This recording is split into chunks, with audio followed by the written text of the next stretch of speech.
안녕하세요. 김태훈의 현명한 주식 투자자 방송 시작하겠습니다. 오늘은 한진칼에 대해서 좀 말씀드리겠는데요. 오늘 장중 한진칼이 오랜만에 강한 모습을 보였습니다. 그 이유가 한진칼의 자회사인 대한항공과 아시아나의 그 통합이 물 건너갈 수 있다는 그런 경고의 목소리가 나왔기 때문에 그렇습니다. 이러한 징후는 예전부터 있어 왔는데요. 아직까지 확실하게 통합이 실패한 건 아닙니다. 다만 실패할, 무산될 가능성이 점점 높아지고 있다는 거죠. 이 한진칼, 즉 한진그룹의 모회사이자 지주회사인 한진칼이 대한항공과 아시아나를 자회사와 손자회사를 갖고 있는데요. 그 대한항공과 아시아나항공을 통합하는 작업을 하고 있었습니다. 지난 2년여 동안. 근데 이 대한항공이나 아시아나항공 모두 항공사이기 때문에 우리나라뿐만 아니라 해외에 그 비행기가 다니는 그 나라들의 이 독과점 시장에 대한 그 경쟁 당국들이 있습니다. 그런 당국들로부터 이 통합이 이 시장의 독과점이나 그런 폐해에 문제가 없다는 걸 확인을 받아야 됩니다. 그래서 승인을 받아야만 이 통합이 인정을 받는 것이고, 그렇게 해서 그 나라들과 지속적으로 항공 사업을 계속 할 수 있는 그런 권리가 계속 유지되는 거죠. 이 산업은행이 이 한진칼과 대한항공, 아시아나항공 간의 합병, 즉 이제 한진칼의 자회사를 만드는 이 과정에 한국산업은행이 아주 깊숙이 개입하고 있는데요. 이거는 대한항공과 아시아나항공의 통합에 있어서 들어가는 비용을 산업은행이 한진칼에 증자하면서 주주로 참여하고, 그 돈으로 대한항공이 아시아나항공을 인수하면서 이 둘 간의 통합 작업이 이루어진 겁니다. 그래서 이제 이런 수직 관계의 이제 주주 구성이 만들어진 거죠.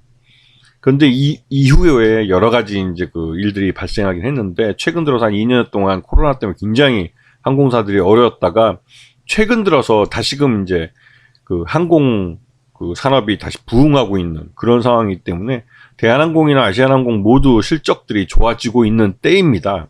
그리고 각국마다 거의 망해갔던 이 항공사들을 다시 살리기 위해서 많은 투자를 하고 있고, 또 이 항공사들이 고용하고 있는 인원들이 꽤 많은 인력을 고용하고 있기 때문에 이 산업을 키우기 위해서 경쟁을 막 하고 있는 그런 상황이죠.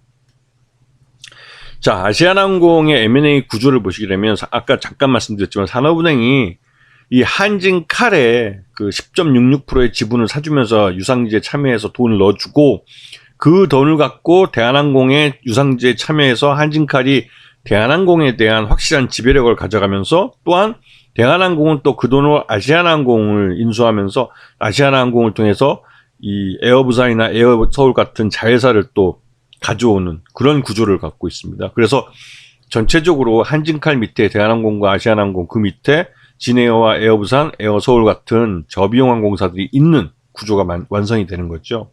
그런데 이 대한항공, 아시아나항공을 통합을 해서 하나의 통합 국적기로 만들려고 했는데요. 이에 대해서는 이제 다른 나라 경쟁 당국의 승인을 받아야 하는 상황이기 때문에 지난 2년 동안 그러한 승인 과정이 이루어지고 있었던 그런 상황입니다.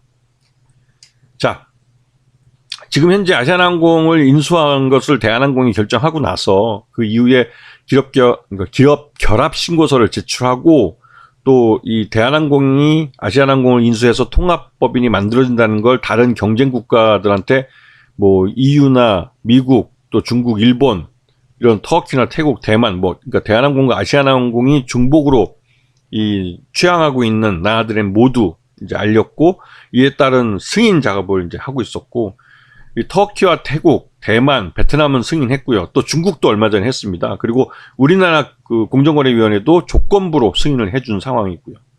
이제 남은 건 미국, EU, 일본입니다. 그래서 이 미국, EU, 일본 중에 일본 같은 경우는 제페니스 에어라인하고 아나항공하고, 즉 두 개의 일본도 우리나라 같이 이제 대한항공과 아시아나항공처럼 잘가 아나라는 두 개의 회사가 있는데요. 이 두 개의 항공사를 일본도 하나의 통합 국적기로 만들려고 하고 있습니다. 그렇기 때문에 우리나라의 이 대한항공과 아시아나항공의 통합을 반대할 수 없는 입장이죠. 하지만 미국과 EU는 좀 다릅니다.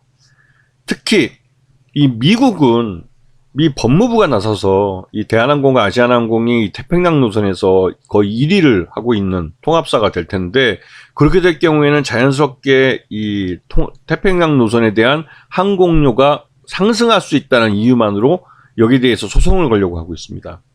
근데 이 소송이 실제로 이루어지면 대한항공과 아시아나항공의 통합이 물 건너갈 가능성이 커요. 그래서 지금 최근 들어서 이렇게 이 국적기 만드는 게, 통합 국적기를 만드는 게 실패할 수 있다는 말이 시장에 도는 겁니다.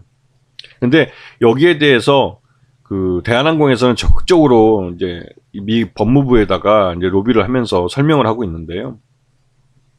한국과 미국 간에 이 대한항공하고 아시아나항공이 취항하고 있는 노선에는 대부분의 그 이용자들이 한국 사람이라는 겁니다. 미국인들의 수는 그렇게 많지 않다는 거죠. 그리고 공정위에서 이미 조건부로 승인을 하면서 미 법무부가 제기하고 있는 그런 여러 가지 문제들에 대해서 대한항공과 아시아나항공이 슬롯을 포기한다든가 하는 걸 통해서 이미 해결책을 내놨다는 상황입니다. 예. 그리고 그 미주 노선에 우리나라 그 중소형 항공사 중에 미주 노선에 신규로 취항하는 회사들도 있고 해서 경쟁이 점점 치열해지고 있기 때문에 이게 두 국적기가, 그러니까 대한항공과 아시아나항공이 통합한다고 해도 이 경쟁이 그 완화되는 게 결코 아니라는 걸 적극적으로 설명하고 있죠.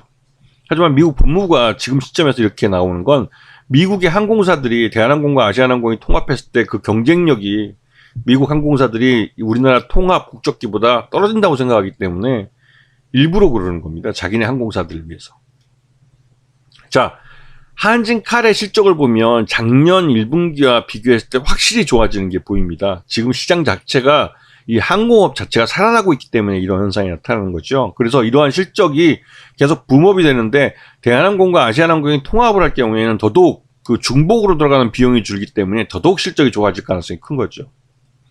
자, 그런데 지금 이제 이슈가 되는 건 이 딜이 깨져서 한국산업은행이 갖고 있던 10.5%의 지분을 시장에 내놓고 팔 경우 호반건설과 페노션이 한 편으로 먹고 이 지분을 넘겨받아서 이 조원태 회장에 대해서 경영권 분쟁을 일으킬 수 있다는 거죠. 여기에 대해서 호반건설은 확실히 그 대한항공과 아시아나항공 모두에 대해서 욕심이 있는 것 같고, 페노션은 저비용 항공사 중에 한 곳을 넘겨받는 걸 조건으로 해서 호반건설과 손을 잡을 가능성이 있다는 겁니다. 이거는 이 페노션이 해운업으로 유명한 업체인데 이 항공 운송도 하고 싶어 하는 거죠. 이쪽 시장도 같이. 그래서 토탈, 모든 이제 물류를, 지상물류 빼고 이제 거의 토탈 항공과 해운 양쪽을 다 하고 싶어 하는 겁니다. 그런데 여기에 대해서 조원태 회장 쪽의 지분은 너무 적죠. 솔직히 산업은행이 빠진다면 이 호반건설로서는 한번 해볼 만한 적대적 M&A가 됩니다. 그렇기 때문에 그 사람들이 이 한진칼에 대해서 선취매가 들어오고 있는 거죠. 지금 그 한진칼의 2023년 1분기 실적 기준으로 봤을 때 적정 주가는 46,000원 정도로 평가되기 때문에 현재 주가 때는 적정 주가를 이미 넘어선 상태지만 지금 주가가 급등하고 있는 것은 적대적 M&A를 염두에 두고, 즉 지분 경쟁을 생각해서 매수한 것이기 때문에 예전에도 한진칼에 대한 지분 경쟁이 발생했을 때 주가가 그 10몇만 원까지 뭐 급등한 적이 있기 때문에 그와 비슷한 현상이 나타나지 않을까 하는 투자자들의 학습 효과가 선취매를 불러들이고 있는 겁니다. 이렇게 되면 실적과 상관없이 시장 여건에 따라서 이 지분 경쟁이 실제 발생할 경우에는 이 머니게임형 양상을 나타내기 때문에 돈을 더 많이 투자하는 쪽이 경영권을 가져가게 되는 거죠. 그때라면 누구 말대로 진짜 부르는 게 값입니다. 즉, 뭐 한 줄에도 더 갖고 있는 주주가 경영권을 가져가는 거기 때문에 묻지도 따지지도 않고 매수하는, 그 돈을 있는데 없는데 다 끌고 와서 달러빚까지 내서 이제 경쟁을 하게 되는 거죠. 근데 아직까지는 그거는 그 시장 참여자들의 그 뇌피셜일 뿐이고, 아직까지는 이 대한항공과 아시아나항공의 이 통합이 완전히 무산된 게 아니기 때문에 무산됐을 때를 가정한, 또 무산되지 않아도 통합이 돼도 지금 현재 실적이 굉장히 좋아지기 때문에 한진칼의 실적이 좋아질 걸 대비해서 감안해서 매수하는 거라고 볼 수가 있죠. 아직까지는. 여기서 실제로 경쟁이 붙어서 지분율 경쟁이 붙어서 주가 천정부지로 올라갈 때는, 그때는 진짜 뭐 이 실적이나 이런 거와 상관없이 돈의 힘으로 떠받쳐서 끌어올려지는 거기 때문에 그때는 뭐 진짜 황당하다는 말이 나올 정도로 올라가게 됐죠. 그래서 지금 한진칼의 주가 상승은 이러한 기업 실적에 따른 주가 상승이면서 또 다른 한편으로 M&A가 깨졌을 때 경영권 분쟁이 다시 발생할 수 있다는 학습 효과의 결과로서 이 투자자들의 선취매가 유입되고 있기 때문에 나타나는 현상입니다. 아시겠죠? 자, 오늘 방송 여기서 마치겠습니다. 감사합니다.